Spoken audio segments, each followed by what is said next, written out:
All right, y'all. So here we are. We got the news yesterday. The U.S. bombed 3 nuclear sites in Iran. And yesterday, I didn't know how I felt about it and made those shorts and said I wanted to sleep on it. And listened to Trump's address last night and then started having some things race through my mind. I wrote down a whole bunch of stuff I wanted to say, and I don't even know if I'll get to it all, but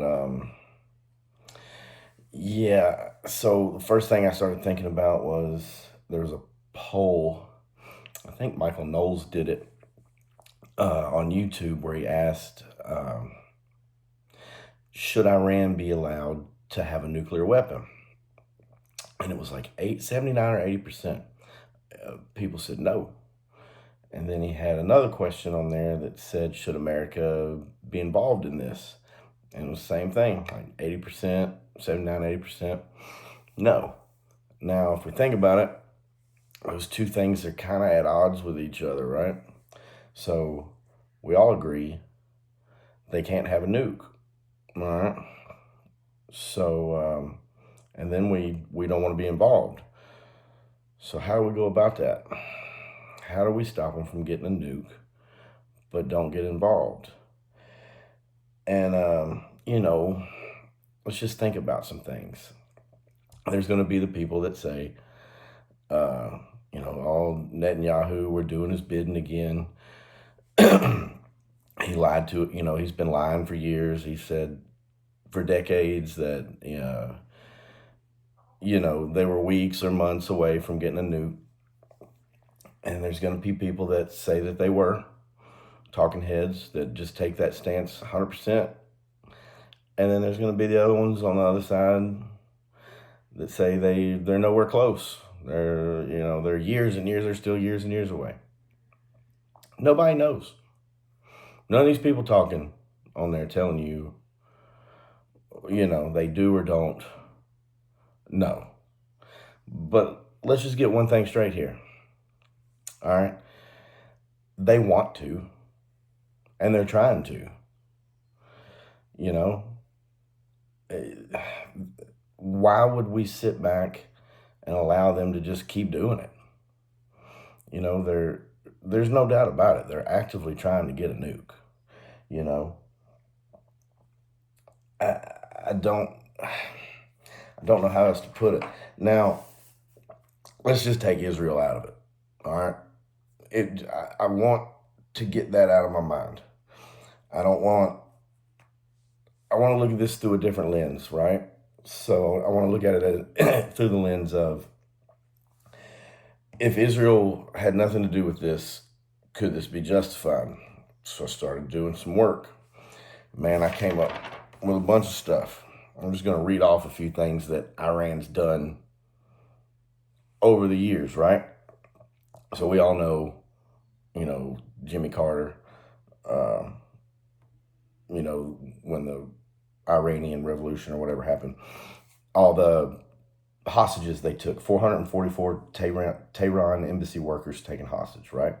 And then you got, right here, 83 Beirut embassy bombing, 83 Beirut barracks bombing, 82 to 91 Hezbollah kidnapping Americans in Lebanon, 83 Kuwait embassy bombing, 85 TWA flight 847 hijacking. And this isn't all this directly Iran. This is their proxies or whatever, the terrorist organizations that they prop up. And that's another thing you need to talk about too. They're fueling terror all over the world. Hezbollah, Houthis, Hamas. They're an evil regime. There's no doubt about it. I mean, and it just goes on and on. Up to the 2000s. 2008, attack on Camp Victory in Baghdad. Attack on Joint Security Station in Baquba. Can't say it. Sorry, y'all. Camp Liberty rocket attack. I mean, it just goes on and on. Camp Taji rocket attack. al-Assad air base missile attack, U.S. embassy attack in Baghdad. So just taking that stuff into account, and the fact that they are actively seeking trying to get a nuclear bomb, and how evil they are, and how much terror that they already spread all over the world, I'm not even thinking about Israel. I'm kind of on board with, I think this should was justified years ago, before any of this with Israel happened. We should have been knocking the crap out of them, sending a message, hey, stop it. Stop it. Stop what you're doing. And, I'm 30, about to be 38 years old. I was a freshman in high school when 9/11 happened.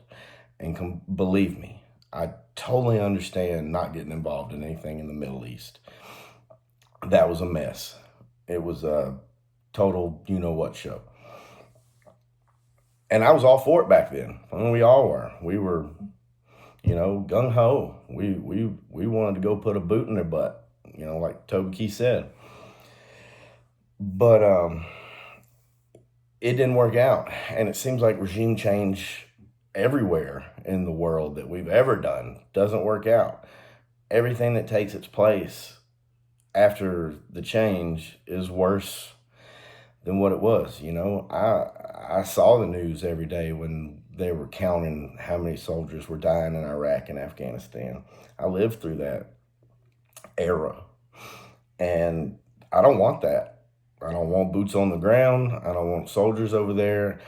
Don't really want regime change, although I think that would be good for the country. Most of the people over there probably want it, whether they'd say it or not. But that's a whole nother thing to think about. As long as it stays in the air and it's just bombers and bombs at this point, and I'm praying that this is going to be the only time, I think I'm okay with it. Given everything I've listed and who they are, and taking Israel completely off, like I'm pretending Israel doesn't even exist in this argument, okay? It also, at the same time, it sends a message. Sends a message that we're not weak, that we're not scared, that the era of weak, dim Joe Biden doing nothing, world, everybody laughing at us and walking all over us, Obama too, drawing a red line in the sand with Russia or whatever. And then they just walked right over him. He didn't do nothing.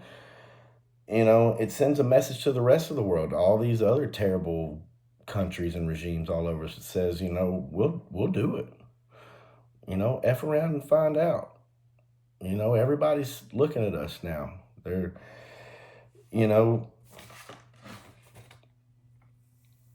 scared. That sends a message to Kim Jong-un and all the other ones around.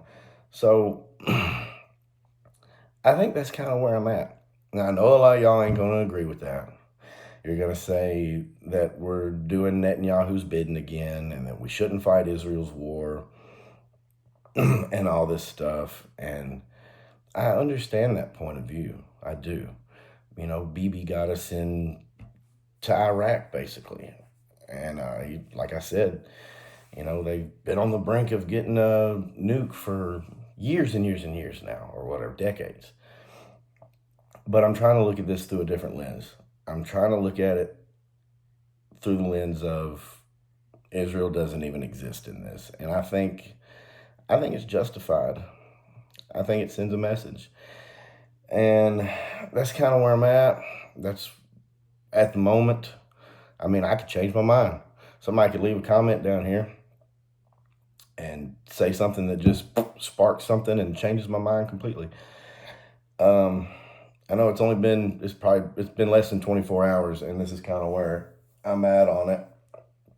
But yeah, let me know what y'all think, man. I want to hear from y'all. It's good to hear other opinions. and arguments and disagreements. That's how we come to understanding, and come to what's actually right. Somewhere in the middle, we'll find some common ground. But I gotta go, y'all. I hear my kid hollering for me in there. I'll see y'all later.